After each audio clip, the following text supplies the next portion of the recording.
Para pemirsa Suyanto.id, ketemu lagi di channel untuk berbagi pengetahuan dan belajar sepanjang hayat.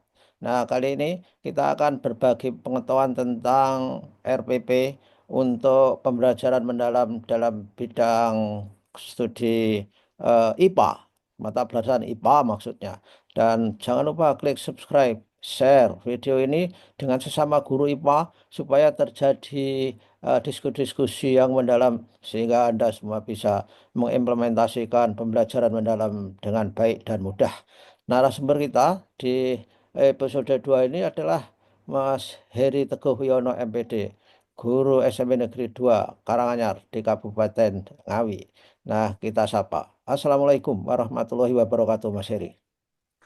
Waalaikumsalam warahmatullahi wabarakatuh. Sugeng Enjing, Prof. Iya, nggih, sami-sami Mas Heri. Gimana nih Mas Heri? Kita melanjutkan episode 2 ini melanjutkan episode terdahulu dan bahkan ada yang bertanya, Mana RPP-nya?" Nah, ini nanti kita berikan RPP-nya di dalam video ini supaya bisa dilihat para pemirsa, terutama untuk guru-guru IPA di SMP Mas Heri. Gimana Mas Heri? Kapan dimulai dari mana Mas Heri? Baik, Prof. Selamat pagi untuk seluruh pemirsa Suyanto.id. Langsung ke tema saja, Prof. Ini jadi dalam melanjutkan episode pertama kemarin kita sudah mengupas pada bagian utama bagaimana identitas RPP di pembelajaran mendalam itu pada dasarnya harus mengacu pada kerangka utama di pembelajaran mendalam yang ada 5 lingkaran atau 5 layer, Prof.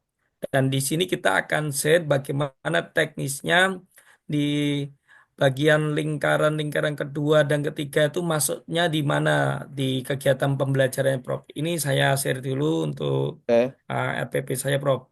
Ya, oke, silakan Mas. Ini share sambil menunggu dan inilah Mas Heri akan berangkat dari framework kerangka kerja dari pembelajaran mendalam dan di Oke.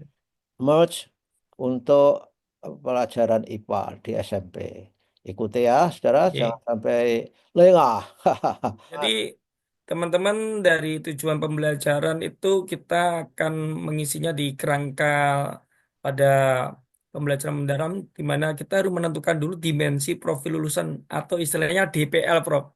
Nah, Hmm, di sini ada 8 DPL dan setiap pertemuan itu bisa tercermin 2 atau 3 dimensi profil lulusan. Kalau dulu namanya adalah profil pelajar Pancasila. Kemudian kita masuk ke bagian bagaimana praktik pedagogisnya, apakah itu menggunakan pembelajaran yang berbasis masalah atau berbasis proyek. Silakan teman-teman untuk menguraikannya. Kemudian terkait kebaruannya di sini adalah adanya mitra pembelajaran. Kita dalam membelajarkan ini ada nggak pihak-pihak eksternalnya yang dapat mendukung bagaimana pembelajaran itu tercapai.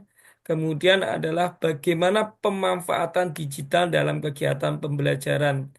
Dan nanti didukung juga di sini adalah lingkungan fisiknya. Dan ini adalah saya lanjutkan bagi materi pembelajaran per pertemuan juga harus kita sertakan secara runut dan untuk langkah-langkah kegiatan pembelajarannya kita harus menginkludkan bagaimana di dalam pembelajaran mendalam itu adalah mindful, berkesadaran, meaningful, kemudian adalah joyful atau bergembira. Di sini di pertemuan satu kita adalah yang berkesadaran dan gembira, di mana pengenalan dan simulasi keamanan di laboratorium dengan melakukan misi, mulai misi pertama sampai simulasi keselamatan kerja dan di pertemuan kedua ini saya sertakan bahwasannya sampai pertemuan ketiga, Prof, ini ya, ini yang pertemuan oke, kedua adalah ya. berkesadaran dan bermakna. Ya, Hmm. jadi ini teman-teman bisa memasukkan pertemuan tidak harus bergembira dulu atau menggembirakan dengan bermakna. Dilihat dulu bagaimana kegiatannya itu mengacu ke pilar yang mana. Apakah ini positif atau cenderung ke berkesadaran dan bermakna atau yang bergembira silakan. Dan ini yang ketiga, ini adalah berkesadaran dan gembira kita include-kan di RPP kita. Seperti itu, Prof, untuk gambarannya. Ya, yang perlu diketahui bahwa itu kan prinsipnya mindful, meaningful, joyful. Dan ketika joyful itu tidak harus kita bikin lucu-lucuan, tetapi ketika bergembira itu manakala siswa misalkan saja ya bisa mengamankan keamanan lab. Misalkan bisa Betul. membuat alat lab itu menjadi tertata sehingga dia mendapatkan prestasi gitu loh. Dan tentu saja yang namanya mindful, meaningful itu tidak harus dicapai berurutan karena ini bukan sintek. Ya, jadi para guru IPA bebas membuat sintek pada model pembelajarannya. Tapi harus memastikan bahwa pembelajarannya itu bisa ditagih, bisa digenapkan menjadi pembelajaran mendalam dengan prinsip meaningful, kemudian mindful dan joyful, berkesadaran, bermakna dan bergembira dan bahkan memuliakan gitu Mas Heri ya. Dan tentu saja ini sangat sangat bisa bagi guru IPA untuk membelajarkan bagaimana pengaman lab gitu kan. Jadi gimana Mas Heri? Teruskan Mas Heri. Ya, betul sekali, Prof. Jadi di dalam prinsip adalah mindful, meaningful, dan joyful itu kita juga jangan melupakan siklus pengalaman belajarnya, Prof. Ya, Yaitu bagaimana siswa itu yang pertama adalah memahami, yang kedua adalah mengaplikasikan, dan yang ketiga adalah merefleksikan. Di sini bisa dalam setiap pertemuan itu kita masukkan ketiga-tiganya. Pertemuan satu misalnya di sini ada bagian yang disebut memahaminya pada bagian pengenalan konsep, pengenalan laboratorium, kemudian mengaplikasinya bagaimana siswa memilih APD dan simulasi keselamatan kerja, dan kemudian adalah merefleksikan. Tetapi ada juga kita bisa per pertemuan itu kita ambil yang ini yang baru memahami dulu. Kemudian ya, ya pertemuan bisa. selanjutnya adalah mengaplikasikan dan merefleksikan. Karena justru dengan prinsip ini, siklus pengalaman belajar di kerangka pembelajaran mendalam itu prinsipnya adalah fleksibel, Prof. Jadi tidak harus harus urut seperti itu. Dan ini sekali lagi memang betul yang dinyatakan Prof. Yanto, ini adalah bukan sintak. Jadi kita bisa lebih fleksibel dengan justru dengan pembelajaran mendalam kita bisa lebih mengakomodasi model pembelajaran yang lain itu di Ya, dalamnya dengan pendekatan pembelajaran mendalam.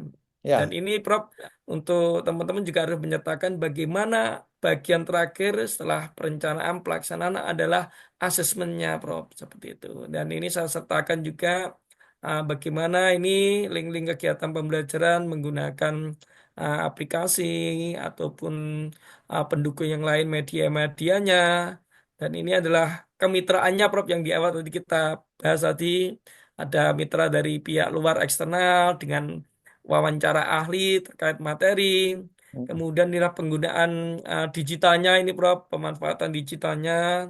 Dan satu lagi tentu saja ini ada bagian yaitu kegiatan-kegiatannya, Prof. Yang kegiatan yang ini bukan di materi RPP ini, Prof. Ini untuk episode 3 nanti kita meramu bagaimana RPP yang interdisiplin, yaitu antar mapel. Jadi nanti ya. IPA kaitannya dengan apa? Ini juga sudah kita Oke. lakukan. Ya. Seperti itu, Prof, gambarannya, Prof. Ya oke, jadi yang dikatakan Mas Heri jangan lupa pengalaman. Nah itu memang ada pengalaman. Yang pertama itu prinsip, yang full itu prinsip. Lalu ada Iya. pengalaman dan tentu saja ada evaluasi, ada persoalan yang interdisipliner. Kalau kita melihatnya dari taksonomi Solo, yang itu juga sudah ada di apa di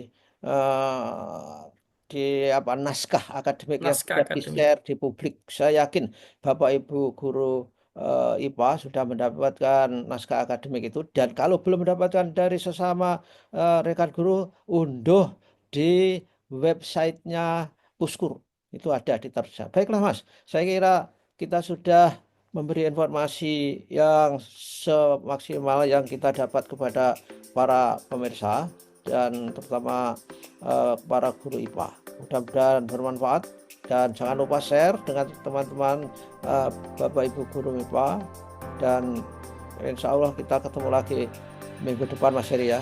Dan Ya, Prof.